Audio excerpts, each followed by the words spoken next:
This is a podcast that seeks justice. Justice for the lives stolen by those in society that hide amongst us every day.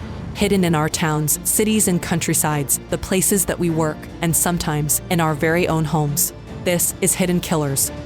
Welcome to the podcast. Be sure to press subscribe wherever you download podcasts. You don't miss any breaking episodes and news on the cases that we are following. Today, we're going to be talking about Brian Kohberger. We're going to talk about DNA and specifically one of the pieces of evidence that has been brought up to be a very, is viewed thus far publicly, solid pieces of evidence. It's a piece that connected him to his parents. It's a piece that was in the probable cause affidavit. But how strong is that piece alone when put together with the other pieces of evidence that we have certainly seen? It stands up. But by itself, the knife sheath, the button on the knife sheath specifically, where they found some of Kohberger's DNA, does that stand up as a strong piece of evidence, putting him at a crime scene, considering DNA does not have a timestamp on it? With that, we're joined by forensic scientist and Professor Dan Krane to discuss. Dan, thoughts on that? Well, I think you've already summed it up pretty nicely in saying that what I find myself telling attorneys all the time is the presence of a DNA profile doesn't tell us anything about how or when that DNA came to be associated with what you've been testing. And so in this case, with the knife sheath, we also need to bear in mind that this is a movable object, right? It's something that could have been picked up by somebody else and left at the scene of the crime. It could have been left there as the crime was being committed, right? So the DNA tests themselves are completely silent on that sort of thing. All they say is whose DNA is there. They don't tell us anything about how or when it came to be there. So, of course, the prosecution is going to argue the how and the when is because it got left there during the commission of a crime, a horrible quadruple homicide.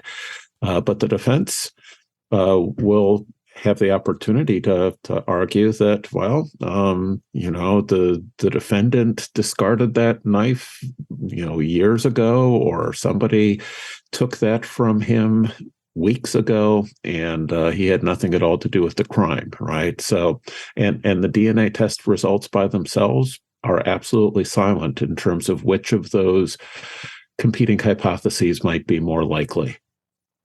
Is there any technology here? Because with all the things that DNA can tell us, and this is not even specifically to this case, but that seems to be almost the one identifiable marker that DNA does not have for us yet, and that is time, as long as it's been there. Those are key things that really would be able to help when DNA is found at a crime scene. Is there any technology? Is there anything that you foresee ever being able to be done to give an age, give a timestamp as to when this DNA marker, whether it be touch DNA, whether it be blood, whatever it is, of when it was actually put at the scene of or whatever object we're talking about?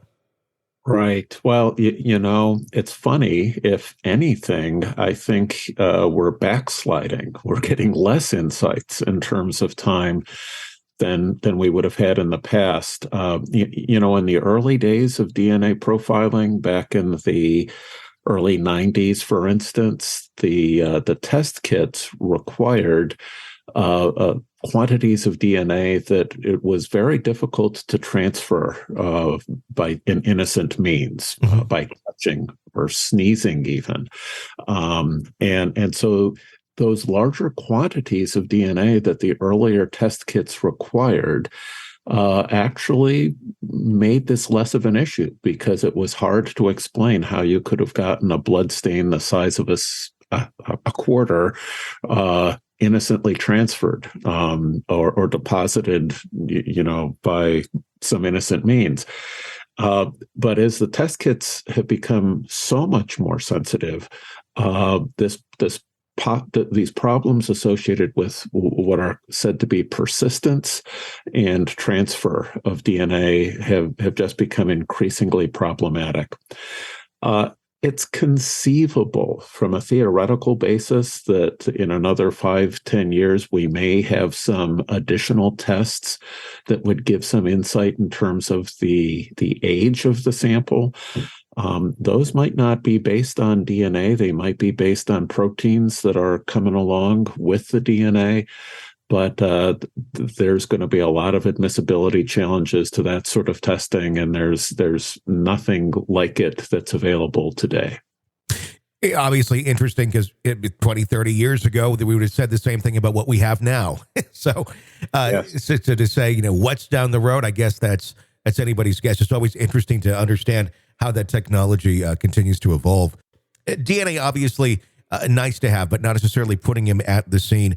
And the connection then to where they traced him down at his parents was based on that testing of that knife sheath with that 99.99888 or something % probability that the parent of whoever touched this knife sheath are these people here in Pennsylvania. Again, it doesn't connect anyone necessarily to a murder. It just says that the DNA on this knife sheath, these are likely the parents, almost beyond a reasonable doubt. With genetic DNA testing and the way that it's going, and not necessarily speaking specifically in this case alone, but with all the people that are putting out their DNA for genetic DNA testing to learn their lineage and such, how do you see the future going as far as finding more killers or finding more people who have been at fault at a crime coming about with all that information becoming available? Well, there's no doubt that that increasing availability of DNA test results is going to be a very powerful tool for law enforcement. As long as 5 years ago, there were estimates that more than 90% of the North American population had at least two cousins whose DNA had been entered into one of those genealogy databases. Mm-hmm. Two cousins is plenty enough to do the triangulation that's needed to be able to identify somebody who is not in the database as having been the source of some material.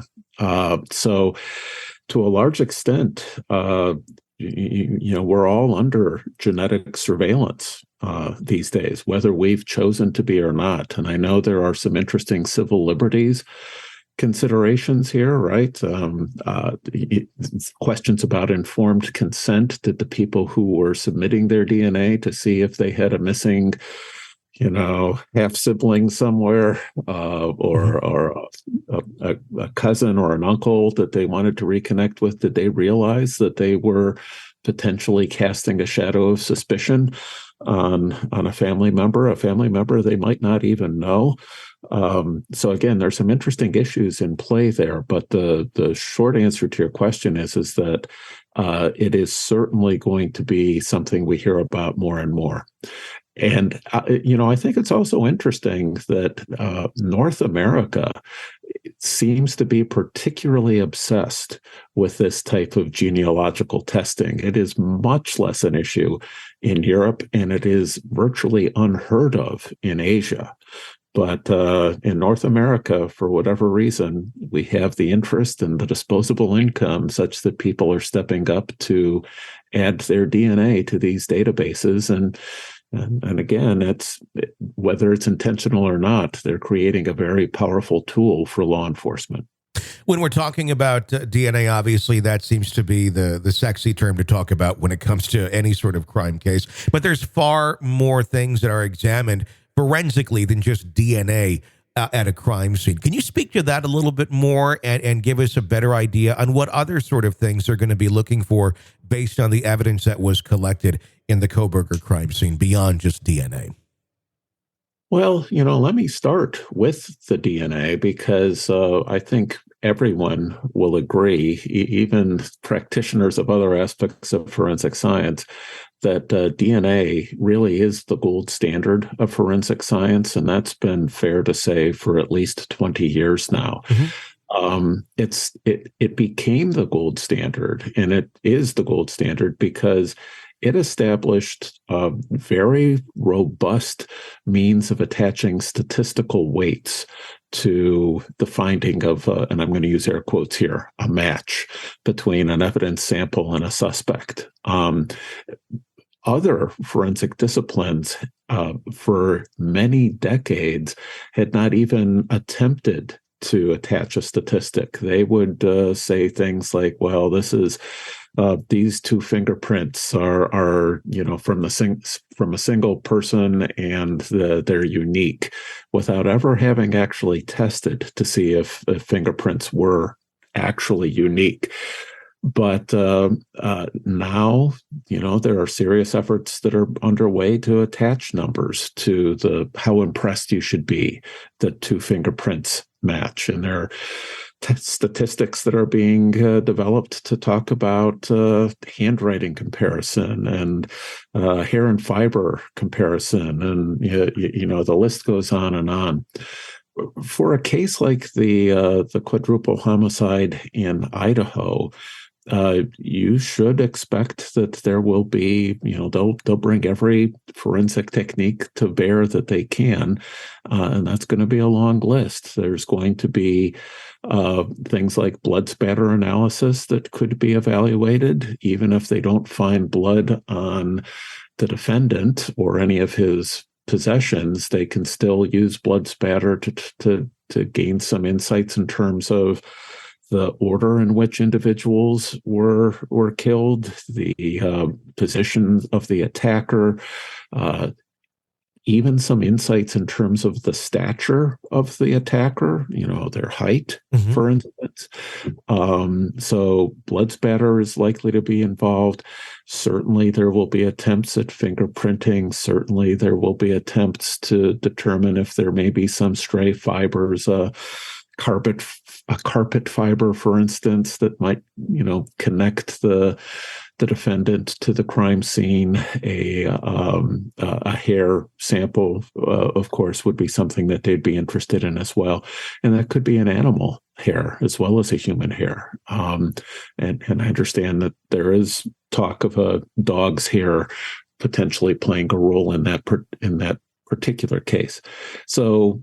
The list goes on. And, we shouldn't forget about the types of computer analyses that have been done as part of the investigation as well. Those are forensic tests as well.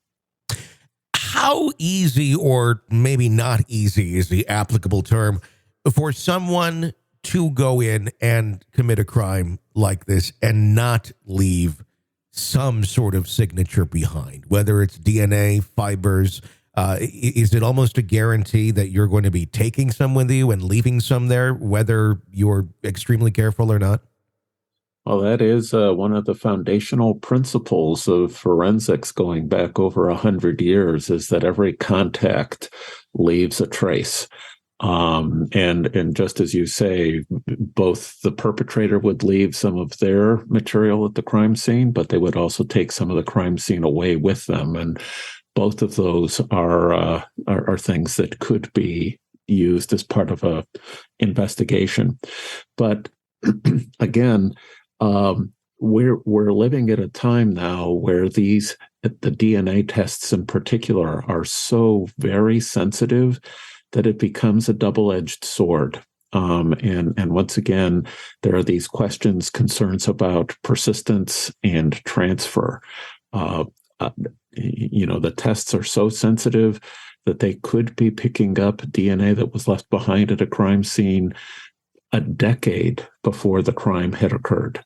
So again, it can make the interpretation very open to alternatives. I mean, for example, would this be a example of one of those interpretations? Kohlberger's in a knife store. He's taking a look at a knife sheath. He unbuttons it, puts it back, doesn't actually buy it. It's still at the store. Other people look at it. Somebody else buys it. It's been cleaned up pretty well. The store washes it down or whatever. And then somebody else buys it. Let's say the murderer, for playing devil's advocate, that Kohberger is not the murderer, but Kohlberger's DNA is on the knife sheath itself. Could that be the connection that was made there? Again, saying that would be the only piece of evidence, if that's what they would be arguing. But that could be an example of how you could place the wrong person at a crime scene if you only have limited evidence. I agree. And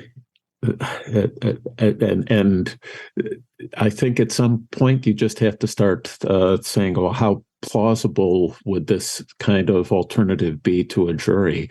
But at the end of the day, a DNA expert would tell you that there's nothing about the DNA test results themselves that would tell you which of two alternatives were more likely. Sure. The scenario you described or the scenario that the prosecution would probably want jurors to contemplate, and that is that the defendant's DNA is on that button of the knife sheath because he unfastened the button just prior to committing a gruesome quadruple homicide. And the other pieces of evidence being the other things that would back it up. Like if that was the only thing you had, one could make the argument that, well, maybe someone touched this at the store or you touched it at the store. But when you have the evidence over here and the cell phone pinging and all of that, that is what ends up making the case together to go, well, yes, it could have technically been on that one piece, but all this together collectively shows us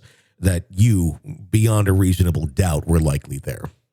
Right. Yeah. It brings to mind a great attorney that I worked with about 15 years ago said to me, "Hey, look, Dan, here's the thing. I'm weaving together a symphony to entertain the jury with. I need you to deliver one note. I need it to be crystal clear and easy to understand. And I'm going to point to you and I'm going to call out that one note. But it's just one note in a symphony, right?" And I think that's essentially the way a prosecutor or a defense attorney needs to look at a complicated crime scene like the one that we're talking about in Moscow, Idaho. Dan Krane, forensic scientist and professor at Wright State University, thank you for joining us and giving us your insight on today's story.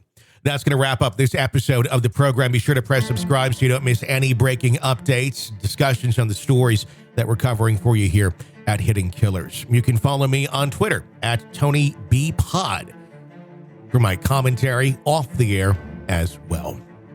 I'm Tony Brueski. Until next time, for all of us, thanks for listening.